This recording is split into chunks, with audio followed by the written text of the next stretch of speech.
Gas की pipeline को 10 दिन के लिए बंद करके रूस ने यूरोप के लिए मुश्किलें बढ़ा दी हैं। हालांकि रूस की नॉर्ड स्ट्रीम पाइपलाइन को मेंटेनेंस के लिए बंद किया गया है, लेकिन यूरोप को यह आशंका है कि पाइपलाइन को रूस लंबी अवधि तक बंद रख सकता है और अगर ऐसा हुआ तो यूरोप में गैस की भारी किल्लत हो जाएगी। नॉर्ड स्ट्रीम पाइपलाइन जो है उससे साल भर में रूस यूरोप को करीब 55 अरब क्यूबिक मीटर गैस सप्लाई देता है। सर, इस आशंका में कितना वजन आपको लग रहा है कि रूस लंबे समय के लिए गैस सप्लाई बंद कर देगा? शुभम, कम से कम जर्मनी के की सरकार, जर्मनी के एनर्जी मिनिस्टर इस बात का संकेत दे रहे हैं कि यूरोप को स्थायी या लंबी गैस की कटौती के लिए रूस से तैयार रहना चाहिए। अगर हम ताज़ी परिस्थिति देखें तो जून से जो पाइपलाइन की कैपेसिटी है नॉर्ड स्ट्रीम 1 की, उसमें केवल 40% गैस सप्लाई हो रही है, बाकी गैस की आपूर्ति रूस ने रोक रखी है। वजह ये बताया जा रहा है कि कई सारे इक्विपमेंट्स की कमी है, कुछ टरबाइन्स की कमी है, जिनके कारण ये पाइपलाइन पूरी तरह से काम नहीं कर पा रही है।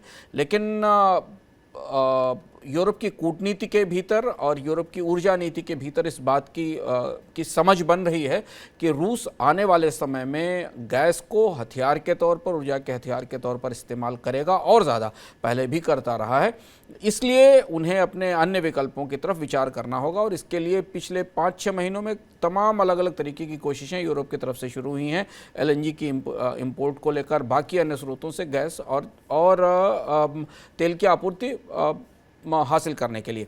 सबसे ज़्यादा मुश्किल में जर्मनी है, क्योंकि जर्मनी के पास तत्काल इतनी तेज़ी से इतनी बड़ी अर्थव्यवस्था को चलाने के लिए ईंधन और एनर्जी नहीं होगा। इसलिए जब जर्मनी में सबसे ज़्यादा चिंता है। सर, रूस आपने कहा कि इसको हथियार की तरह इस्तेमाल करेगा। ऑयल कैपिंग पर बात चल रही है लगातार, वो बात कहाँ तक पहुंची? आपको लगता है कि ऑयल कैपिंग पर लगातार यूएस आगे बढ़ रहा है या और देश आगे बढ़ रहे हैं, इसीलिए शायद रूस ने ऐसा किया? ये एक रूस का काउंटर अटैक हो सकता है, पर अगर हम देखें कि ऑयल कैपिंग की तैयारी से पहले से भी रूस ने ऑस्ट्रिया के लिए, रूस ने पूर्वी यूरोप के अन्य देशों के लिए, इटली तक के लिए गैस की आपूर्ति में कमी की थी।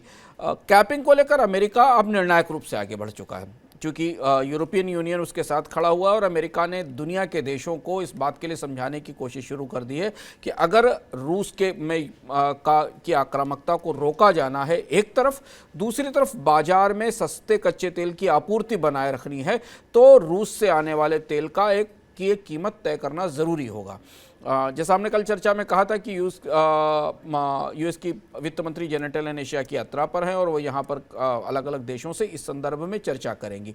अमेरिका ने जो संकेत दिए हैं उस हिसाब से कि अगर $40 पर बैरल के आसपास रूस के तेल की कीमत नहीं रोकी जाती तो रूस बाजार में जो तेल आपूर्ति करेगा उसके बाद बाजार में कीमतें $140 पर बैरल तक पहुंच सकती हैं, क्योंकि रूस के हाथ में तेल बाजार की कमान होगी। और दूसरी तरफ युद्ध के लिए, रूस को लगातार युद्ध के लिए और अपने इंपीरियलिस्टिक कोशिशों के लिए धन मिलता रहेगा। अब यहाँ सब कुछ इस बात पर निर्भर करता है कि जो बड़े कस्टमर हैं दुनिया के, वो क्या इस बात के लिए तैयार होंगे। हालांकि उनके लिए कोई बहुत नुकसान नहीं है, क्योंकि उनको और सस्ता तेल मिलने की गुंजाइश दिखाई देगी। और इसलिए रूस को चिंता हो रही है इस कदम से, क्योंकि अगर दुनिया के देशों को लगता है कि रूस का तेल ब्रेंट से आधी कीमत पर मिल रहा है तो दुनिया में आयातकों को बहुत ज़्यादा आयात करने वाले देशों के लिए इससे फायदे का सौदा और क्या हो सकता है कि उनको आधी कीमत पर तेल मिलने लगे।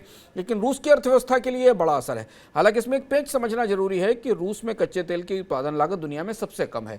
यानी जो प्रस्ताव है वो ये है कि रूस में कच्चे तेल की जो मिनिमम कॉस्ट है उससे थोड़ा ऊपर मार्जिन बिल्ड करके रूस को तेल आपूर्ति करने की छूट दी जाए, ताकि बाजार में पर्याप्त तेल आता रहे, कच्चे तेल की कीमतें बहुत ज़्यादा ऊपर ना जाएं और रूस महंगा तेल बेचकर अंधाधुंध कमाई ना कर सके, जो कि बाद में किसी पर हमले के काम आती है या रूस की रक्षा में, प्रतिरक्षा में और आक्रामक अभियानों में इस्तेमाल होती है। और इसीलिए रूस को रोकने की हर संभव कोशिश अमेरिका की तरफ से, यूरोपीय देशों की ओर से की जाएगी।